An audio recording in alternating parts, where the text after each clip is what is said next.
ఈ యొక్క మే నెలలో ఎంతో అత్యంత అద్భుతమైనటువంటి గ్రహము గురువు గారు, అంటే ఈ యొక్క గురుగ్రహము తన యొక్క గమ్యాన్ని, తన యొక్క ఇంటిని చేంజ్ చేసుకొని మిథునంలోకి అడుగుపెట్టడం జరుగుతున్నది. సో దీనివల్ల ద్వాదశ రాశుల వారికి ఏ విధమైనటువంటి రిజల్ట్ ఉండబోతోంది, ఏ విధమైనటువంటి మంచి జరగబోతుంది, ఏ విధమైనటువంటి చెడు జరగబోతున్నది, రెండు విషయాలు చర్చించేటువంటి పరిస్థితి. ముందుగా మేషరాశి. మరి ఈ యొక్క మేషరాశికి సంబంధించి చూసుకున్నట్టయితే అశ్విని నక్షత్రము, భరణి నక్షత్రము, కృత్తిక మొదటి పాదం. మేషరాశి వారికి ఏలినాటి శని ప్రారంభమైంది. గురుగ్రహము 6లో కానీ, 8లో కానీ, 12లో కానీ, 3లో కానీ, 4లో కానీ ఉంటే సరైనటువంటి రిజల్ట్ ఇవ్వలేడు.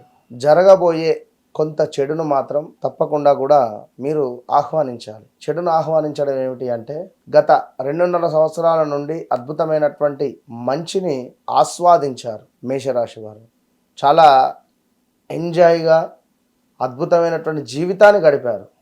సో రాబోయే రోజులలో మీపై దుష్ప్రచారం కావచ్చును, అయ్యో నాకెందుకు ఇట్లా అయింది అనేటువంటి క్వశ్చన్ మార్క్ కావచ్చును, లేదా నేను ఎంతో బాగుంటాను, ఎప్పుడు నాకు బాగుంటుంది, ఇదేమిటి ఇట్లా అనేటువంటి విషయం కానీ, ఏదైనా జరగరాని సంఘటనలు జరిగేటువంటి పరిస్థితులు.